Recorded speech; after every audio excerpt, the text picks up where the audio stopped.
Sveiki, draugai bičiuliai. Na, paskleista žinia ne tik Lietuvoje, jau Rusijai buvo gerokai anksčiau apie tai, kad Rusijai kurortinėme mieste, kurio pavadinimas Gelenžik, įsirėžė dronas. Apie tai net ir rašė mūsų žiniasklaida, kad dronas rėžėsi į minią poilsiautojų pliaže.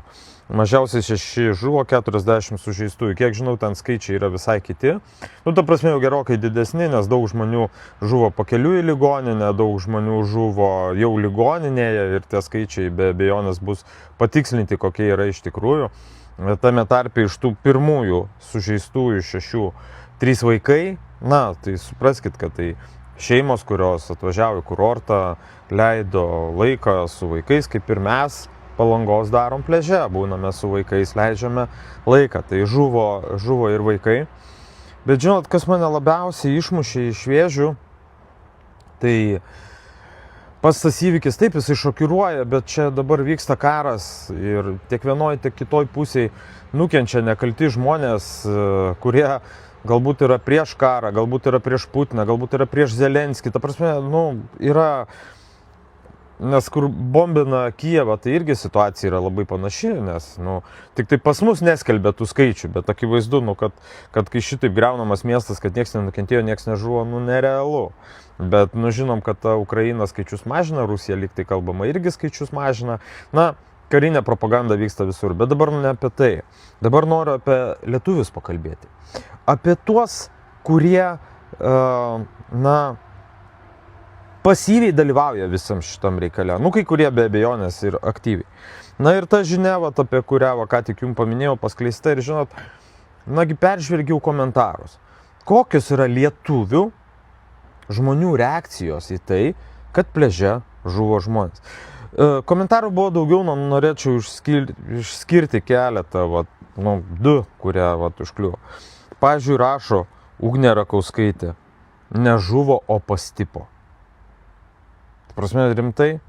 Ir negana to, dar 14 žmonių, dabar kai darau šitą vaizdo įrašą, 14 žmonių palaikina. Jie palaiko tą idėją, kad žuvę pliaže nieko dėti poilsiautojai pastipo. O įdomu, kas ta Ugnė Rakauskaitė. Kas ji tokia, yra jos Facebooko profilis, jinai džiaugiasi lietuvišką vėliavą pasidėjus, Ir jinai dalyvauja proteste šalin rankas, jinai už demokratiją, už žodžio laisvę. Ir rašo apie žuvusius vaikus, kad jie nežuvo, o jie pastipo. Arba komentarą, pavyzdžiui, rašo Egidijus Miseikis, kuris rašo super. Įsivaizduojat, žuvo žmonės pliaže, nieko nekalti, super rašo žmogus. 6 žmonės palaikina, patinka, pritarė šitai idėjai, pats nerašo. O dabar pats tas Egidijus irgi 1400 sekėjų, kaip ir turi draugų, pažįstamo, Iš Telšių nurodo, kad jis yra. Mėgsta žvejoti ir turi 2 mažus vaikus. Ir dabar mano klausimas būtų, tiek šitam Egidijui, tiek šitai Ugniai. O jeigu dabar įsivaizduok, Ugne, tau būnant tam proteste, atskrenda dronas ir tavo draugė žarnos ištikšta tiesiai tau ant snukio. Tu irgi rašytum po to komentarą, kad tavo draugė nežuvo, o pastipo.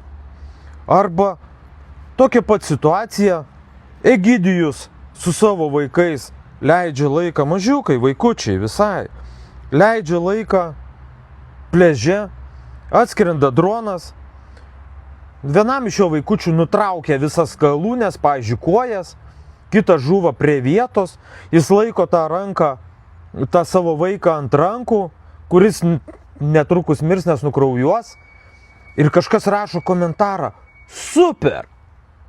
Kaip jūs jaustumėtės? Kaip šitoj vietoj? Ir žinot, mane šitas žmonių, kurie taip gali elgtis, man trūksta kartai žodžių. Ir dabar sekundė užstrigau, nes tiesiog net, ką tokiem žmonėm pasakyti. Ir per tokius komentarus, per tokius, Nu, man sunku pasakyti žmonės, nes jie kitų žmonių nelaiko žmonėmis. Kodėl kažkas juos turėtų laikyti žmonėmis? Kurie džiaugiasi, kad mirė, nu tiesiog buvę pliaže žmonės, nei ko nekalti. Ir jie rašo super arba pastipo.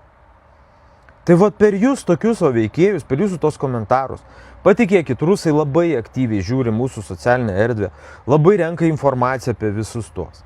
Ir per jūsų tokius komentarus, per jūsų tokius šnekėjimus, jūs padarysit priežastį, nes rusai tos komentarus skaito, jie nebelaikys mūsų žmonėmis ir ką stengiasi padaryti mūsų Nausėda, Butrys arba Kaunas, tai jie ateis su to karu į Lietuvą.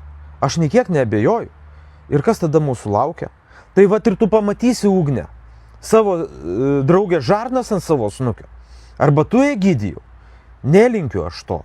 Gali pamatyti savo vaiką nutrauktom kojom, kuris ant tavo rankų toj pat ir mirs. Jūs to norite, jūs tuom džiaugiatės. Žinokit, yra tas toks dalykas, ne mūsų tikėjime, ne krikščionybė yra karma. Jinai tikrai tą turi ir tikrai trinktelna. Ir aš nežinau, ar tas moralizavimas sugebės jūs pakeisti. Greičiausiai, kad ne. Bet ateis rusai ir jūs pakeis.